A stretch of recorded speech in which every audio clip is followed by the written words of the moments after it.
possible to be what's wrong even with out of your parents' I house think like the doing question that. should be what's wrong with Singaporeans.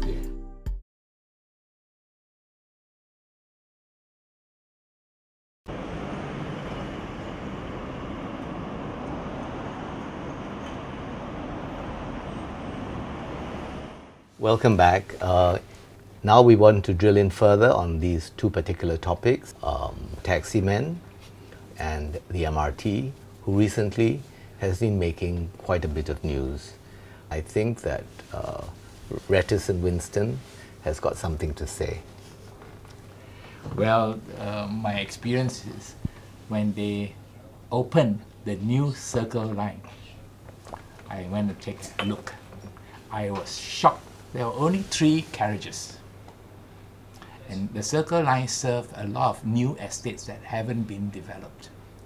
And 3 carriages is almost the size of an LRT, a sub-service. And now, if you go there during rush peak hours, where they interchange, you will find that the inbound 3 carriages, the doors open, the people all rush out. The other side, the other train comes in, the people rush out. The people trying to go in, there's traffic jam. And how are you going to expand that? All the digging's been done, all the infrastructure's been done. You're saying they cannot increase 3 carriages? How? Unless you move in 3, then move in and move the train out of the platform, you can't. You're saying the physical capacity of the existing Circle Line cannot take more than 3 carriages? Because it was designed so. Unless they have... So they increase the frequency? Yes, but still, it's dangerous. They have already told us to increase faster speed, faster frequency may lead to increased risk. That's what the SMRT spokesperson has said, you see. This is the thing. So that's why I don't understand how did the experts come to the conclusion that we only need 3 carriages for a Circle Line. Circle Line means it goes round, joining many points, like in London, the Circle Line. But this Circle Line has only 3 carriages. How many people can it take at one time? But the thing is, the platform is so small. They open up, people come out, people trying to go in, and you have a look. Okay, we'll put this question to the SMRT, and hopefully by our next program we'll get an official reply from them.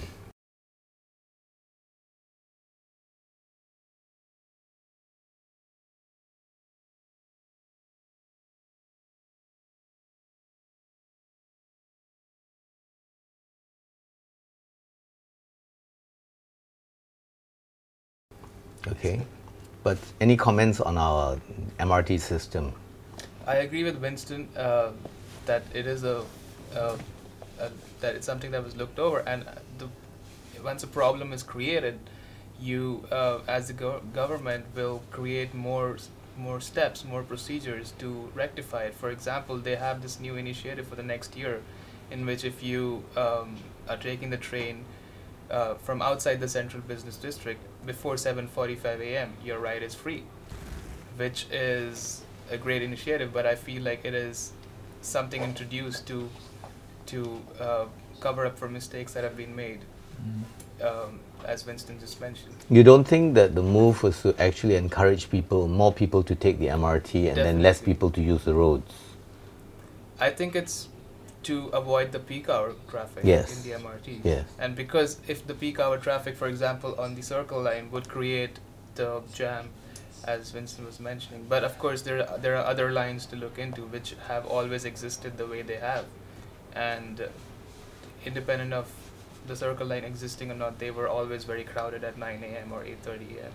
In that regard, I think it's a great initiative to ask the people to travel an hour earlier. And okay, can we cast the net a little further? And you originally came from Bombay, although you're a PR now. Yeah. So, in India, do they have an MRT system in Bombay? Well, it's not. I wouldn't say it's an underground system or as developed as Singapore. They do have a railway system for local transport. Okay, that's for long distance, right? Yeah, but it works through the city. Okay. So it's called the local. And is it as efficient?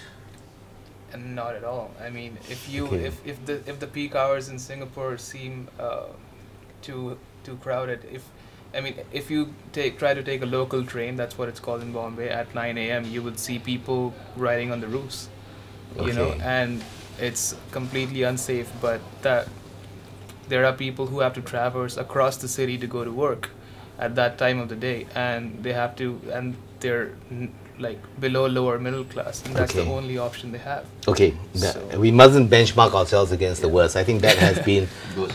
a habit that we have often adopted when we want to say how good we are. We look at the worst in the world and say, look at us and look at them. Okay, so let's not do that. But Sharon has been in England, and I think that their transportation system is well developed. How does it compare with Singapore's, their tube and our MRT? I think that there are a few things that make the context a bit different, because when London's underground system was developed, it was developed actually kind of in tandem with the development of the city.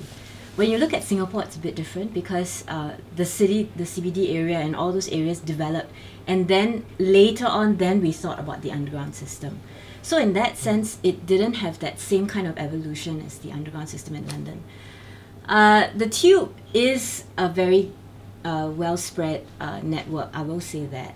And I think after 2012's Olympics, in terms of the wayfinding, in terms of how everything was connected, it's actually a lot better. In fact, I just came back from London last month. So it is a great system to work with, but they also face their own delays, you know, someone will Breakdowns? jump, breakdown, people will jump in front of the trains and there'll be a suicide, and then the whole circle line will shut down because, you know, there have been accidents and all that. So, I mean, London's tube system also has its fair shares of delays and inconveniences and all that. And Compared to Singapore? I would think so, because I mean, sometimes you can have one whole line that's completely paralyzed, and it's right in the center where there's, you know, where there's Bond Street and all that, and no one can use that line. So, you know, they will jump in and there'll be replacement buses and all that, which is kind of like what the MRT system does here. And is there a public hue and cry when that happens? No, not really. I mean, most people kind of accept, oh, it's the tube again. You know, it's that kind of So you- response. Resignation. It's a resignation that it's like, oh, we'll just make do. So, I mean, I wouldn't say that the breakdowns are less frequent. Not at all. I think it's partly also, I guess, maybe as Singaporeans, we're so used to efficiencies, right? That the slightest inconvenience, and I mean, I take it that it is a inconvenience. But perhaps the volume of reaction need not be so violent. Okay, let's compare ourselves against ourselves. Tony, a commuter, okay? Compare Singapore's MRT system today, its efficiency and how it serves us, with the MRT perhaps 3-4 years ago. Has it improved? Has it deteriorated? I think my biggest problem with that is actually the crowd. But I mean, I agree that, you know, other countries probably the frequencies of breaking down is also as much, but nobody will report about it because it's so used to that. In Singapore, we will make a mountain out of a mole because I think we're too pampered people. So little problem we take, you know, a big hoo-ha about it.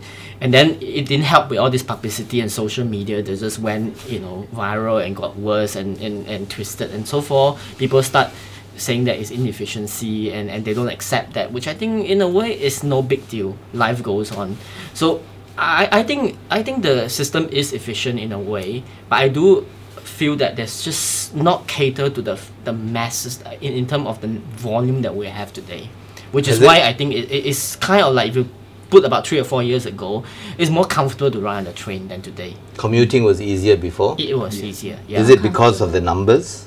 Numbers, and probably it's less complicated, and now of course I guess the city developed and, you know, we start building it after, and also the amount of people and the volume and the frequencies may not be catered to that kind of masses or volume of people, so the whole experience of the ride has been much less comforting than before. That's for sure. We can see that different 3-4 years ago and now. Definitely they're marked different in terms of comfort. It's not comfortable anymore. In fact, I'm a bit frightened to take the MRT these days. Why? Because I'm just like, you know, I'm concerned that, you know, once in the wrong hours, the frequencies are not there. I have to wait. Sometimes I have to wait for like 6-7 minutes for a train. I don't get that in places like Tokyo. But 6-7 minutes is so amazingly short. You're spoiled.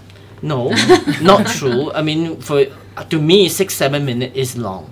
I For a expect Singaporean who has been spoiled. maybe, but I think I'm used to basically not accepting 6-7 minutes. Okay, so you've been used to better in the past, and now because of Well, the increase- other phenomenon that comes out actually is sometimes it's so crowded you can't even get on a train, and sometimes you've got to wait for 4 trains Yeah. before Okay. you can actually Always get on does. board. That's Yeah. So the waiting time is Yeah, so the waiting Increase. time will be longer. Yeah. For so 4 If trains? you wait 4 trains, it could be anything between 10 to 15. Well, actually more, about 15 minutes. Yeah. Yeah. Yeah, if some you people really get there cannot 20 to find- 30 minutes to Yeah. get on the train. So, I mean, it is a long wait. If you don't Okay. get to the first one and you have to wait for 4 or 5 next, although the frequency might be 3 minutes, 4 minutes, but still it adds up. It's not so easy now. Is this a design or running mistake or the planning? I always go back question. to, Yeah. to Okay. the root question. We hire people based on their merits, on their meritocracy. They're supposed to be fantastic planners. That's why Singaporeans grumble, because we have been told we pay high, we pay them high, we expect high, we are always efficient, and we get to this hype already. So when things break down, we get very disappointed. So we start grumbling. 2, he mentioned Tokyo, Korea. They come on time, those trains. it's very efficient In Korea, 16 trains. Japan. And when you have to walk, I tell you, people grumble when they walk in Outram Park, quite far. But in Korea, it's very efficient, and you walk for half a mile, or something like that. But it's efficient, you see. When you get there, you'll get in, So you know what to expect. Is Yes, that what you're saying? yes. So you Right. don't build up Yeah. high expectations and not Right. get it delivered. Then get it comes back to the basic design when you first start. Did they cater? Did they cut costs? Did they not think of what will happen in the future?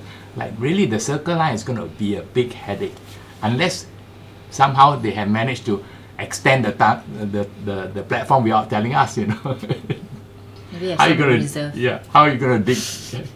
How are you gonna extend it? Tough.